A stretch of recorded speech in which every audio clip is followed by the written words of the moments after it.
Okay, then since I said my part of if the refs don't catch it, then it ain't. Then it is what it is. So KSI won that fight to me.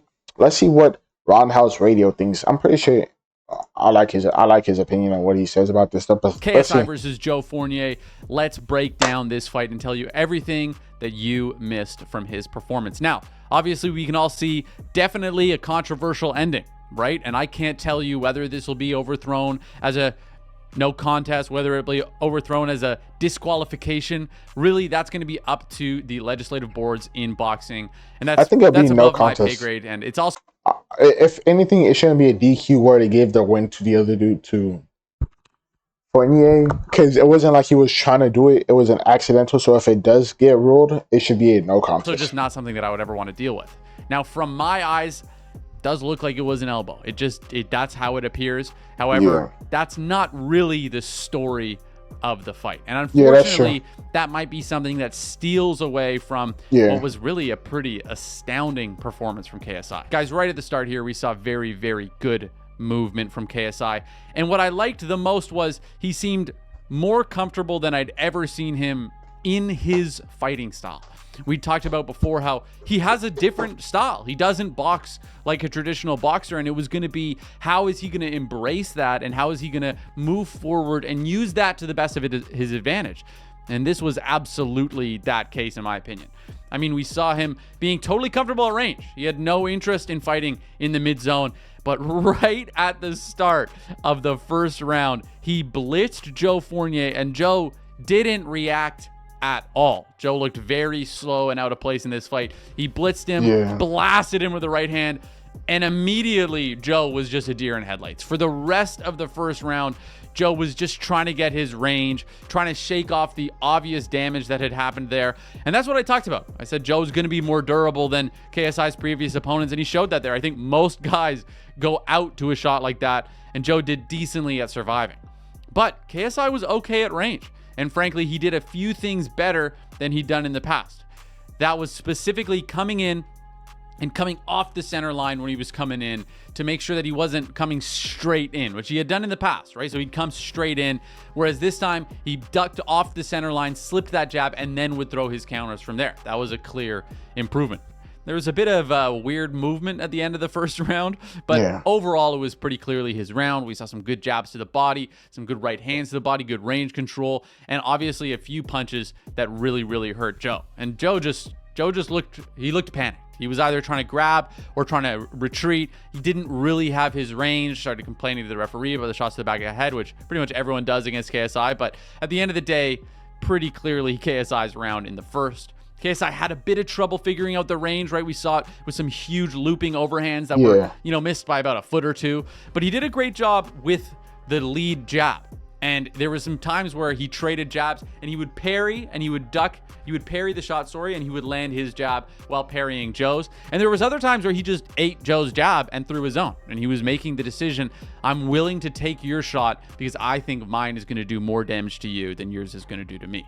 Now, as he develops and gets better at boxing, I would like him not to do that, right? The sport is to get hit and not get hit. But at this point, I think that was a good calculated assessment for him to make because Joe Fournier just did not at all look like he was willing to trade with KSI.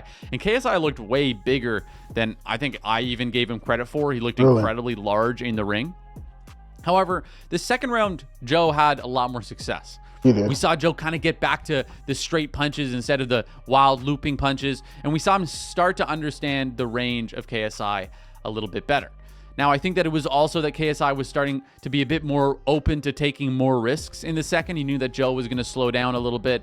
And frankly, we could see that in the fact that he was wearing shots that I don't think he would have worn in the first round. But at the end of the day, it was all about setting up that right hand, right? When we look at the style of KSI's fight, he's throwing these right hands to the body, trying to bring the hands of... I feel like bro's going to keep setting up this right hand just for one day somebody going to be like, okay, watch out for the right hand only. Bro going to come around with the left. Of Joe Fournier down and make Joe try to get those straight punches and try to get those jabs.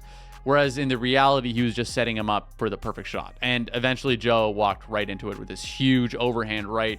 Joe was completely wobbled. KSI came in with the combination and then landed appears to be a short elbow on the inside. It kind of sucks because it's going to be one of those things that kind of steals the essence of the fight and becomes the story of the fight when it could have just not been the case, right? If KSI had just got his right hand just a little bit more across, I think that he would have knocked him out clean in that moment anyways. Yeah. I think that to me, the fight didn't look close. And a lot of people are trying to say that it was closer than I think it was. I mean, it looked like KSI was eating Joe Fournier alive, and it was just a matter of time.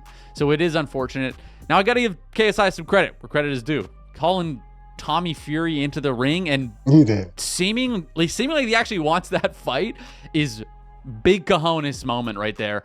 I want that fight. I think that if Jake Paul's unwilling to fight KSI, then that's absolutely the fight that makes sense for KSI. If he's actually game and he actually believes in himself that much to be able to go and fight a legitimate, young, and durable and capable boxer in Tommy Fury, then I'm here for it. Let me know what you guys think in the comment. Do you think that it was going to be a KO either way? Do you think that Joe Fournier should get the disqualification win? Do you think it should be a no contest?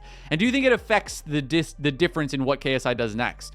To me, I never see this fight happening again. It doesn't feel like a fight that needs to be rematched. Yeah. So it might just be something that's marred in a bit of controversy. But either way, I see KSI just kind of moving past it. Let me know, guys. Take it easy. I hope it's not a DQ win for Fournier because it's not like it was on purpose. If it was intentional, I'd be like, okay, then that's deserved. Like the dude who was punching the dude that was on the ground, I'm pretty sure he got a DQ. I don't know what happened really, but if that would be a DQ, right? And they could give the win to the other dude, and that would make sense because he was doing it on purpose. But this looked like he tried to punch him. He missed the punch, and the elbow went through. So it was an elbow, man. JJ was dominating regardless, to be fair. I think he would have got the KO had the elbow not happened a bit later on the round. It's also worth noting Joe initiated the clinch and leaned into it, and the elbow looked completely accidental. Should be ruled a no contest, and JJ should move on. Yeah, if anything, it should be no I'll let him keep the win since it wasn't on purpose, but if he doesn't keep it and they want to take it away, then it should be no contest. They shouldn't give him a loss for that. In my opinion, after watching the Joe post-fight video with Fred, it was not a flush true elbow. Joe would have a nice clean slice under his eye. Yeah, he didn't even have a bruise, really. They're not even pro fights, so probably won't be changed. No rematch. There's no evidence that Joe had a chance of winning. The shot was not an elbow. KSI still would have knocked him out same round. So I agree. Tommy or Jake next. By punching this, obviously dominating. By punching the shit out of him. Can't fight Tommy until at least December. I can see that. Anthony Taylor is the right call. Like, yeah, they shouldn't take the win away. Like, from what it looked like, it said that it wasn't that bad. But if they do take it away, then it should be no contest. That's how I see it. But yeah, like, subscribe. See you guys later. Hope you have a good day or night, and bye.